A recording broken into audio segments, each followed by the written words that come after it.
First Sunday, October 26, 2008. While Wall Street tried to survive the wreckage of Lehman Brothers and a collapsing global economy, a quiet press release dropped out of Stuttgart like a financial nuclear bomb. Porsche announced it effectively controlled 74.1% of Volkswagen. The market had believed that number was closer to 42%. The implication was immediate and terrifying.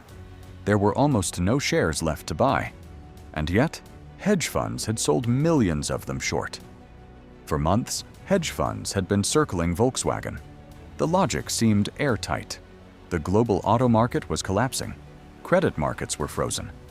Volkswagen stock looked absurdly expensive compared to fundamentals. Funds piled in, building massive short positions, borrowing shares and betting the price would fall. Easy money.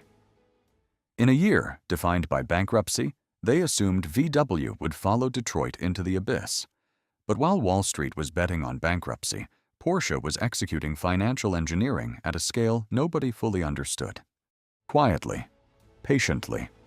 Through cash-settled options and derivative contracts, Porsche wasn't just buying shares, it was cornering supply without triggering disclosure alarms. Publicly, it was about building a strategic stake. Privately, it was building a trap. And the timing was brutal. Porsche needed capital to fund the Panamera. It did not need collapsing shares. It needed leverage. When markets opened that Monday, the explosion was instantaneous. Hedge funds scrambled to buy shares to cover their shorts, but there were none available. Volkswagen stock didn't just rise, it went vertical. In 2 days, VW briefly became the most valuable company in the world, worth more than ExxonMobil. Billions evaporated from hedge funds in hours. Some were wiped out entirely. It wasn't just a short squeeze, it was an infinity squeeze. How did a relatively small sports car manufacturer outmaneuver the global financial elite at the height of the greatest crisis in modern history? Welcome to the blueprint. Every empire has a breaking point. Today, we find out where Porsche cracked. This story doesn't begin on Wall Street. It begins with a family. At the center stands Ferdinand Porsche, the engineering patriarch who designed the original Volkswagen Beetle and founded the Porsche brand. When he died, the empire fractured. His descendants split control between two camps, the Porsche family and the Piëch family. Blood bound them. Power divided them. One branch produced Wolfgang Porsche, soft-spoken, reserved, the public guardian of the Porsche crest. The other produced Ferdinand Piëch, brilliant, intimidating, allergic to weakness. Piëch began inside Porsche. But after internal clashes, he was pushed out. Exiled. He didn't disappear. He crossed the battlefield.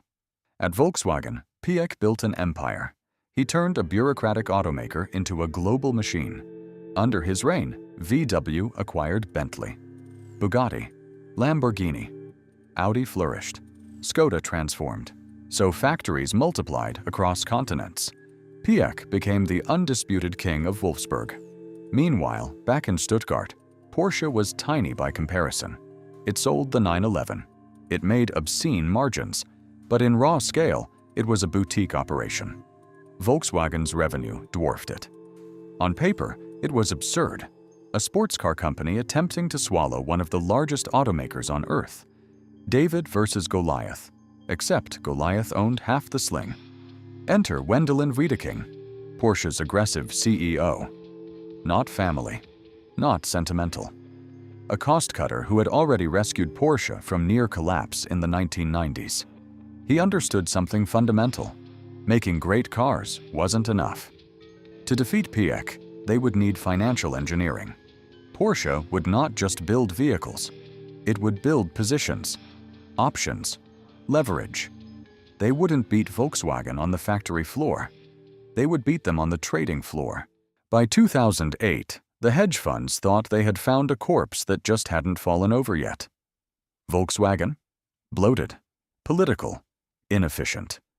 In the middle of a global credit collapse.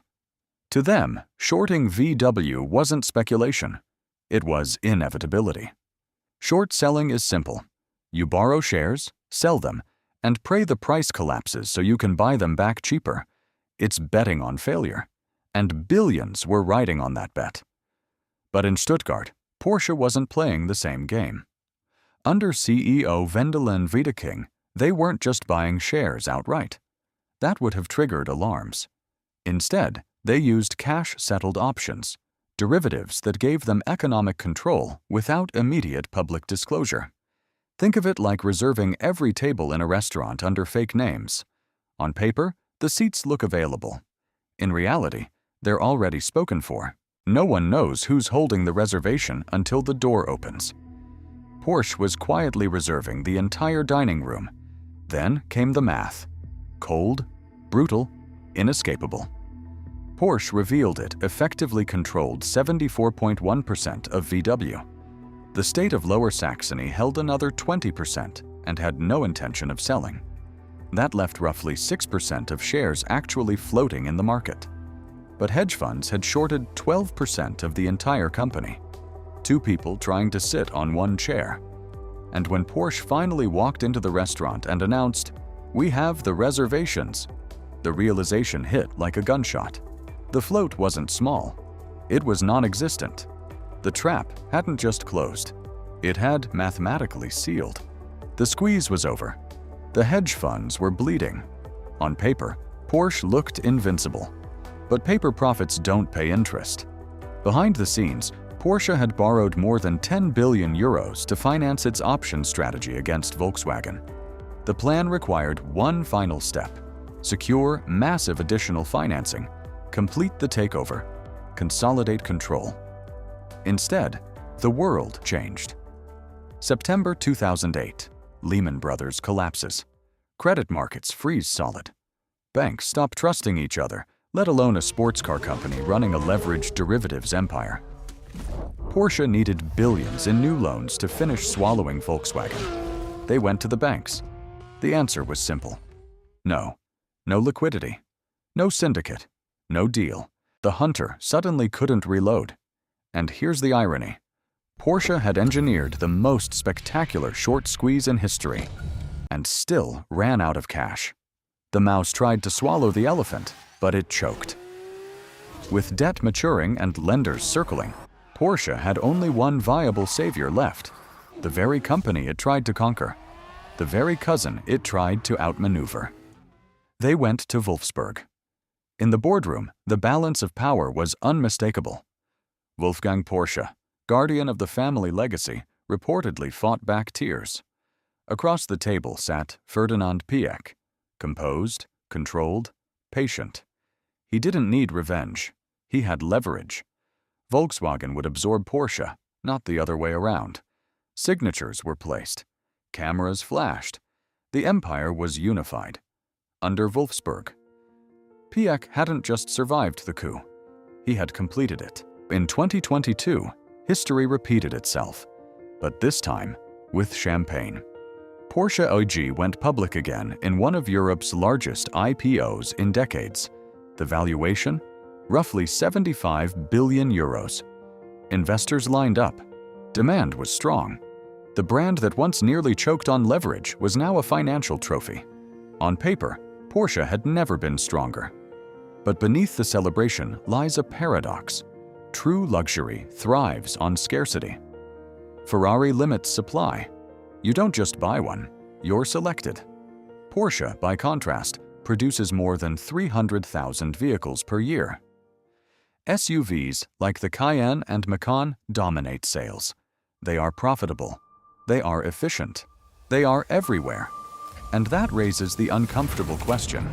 If you see a Porsche on every corner, is it still special? Then comes the electric future.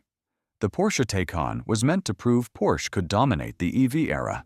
Technologically impressive, brutally fast. But financially, a different story. Used Taycans are losing value at shocking speed, some dropping nearly 50% in a short span. It's not a collector's item. It's a used iPhone. And looming over everything is China. Once the growth engine for German luxury brands, demand is slowing. Local EV competitors are rising. The market that justified Porsche's expansion is no longer guaranteed. So what is Porsche becoming? A performance icon? Or just a premium division inside Volkswagen Group? Porsche won the war for profit. But it may be losing the war for its soul. And history has a pattern. Giants don't collapse overnight. They drift. They dilute. They ignore signals until the market corrects them. If you want to see another titan that dominated its industry, engineered brilliance, and then lost its way by misreading the future, watch our breakdown of Intel right here. It is a masterclass on how quickly a monopoly can fall apart. This has been The Blueprint. I'll see you in the next one.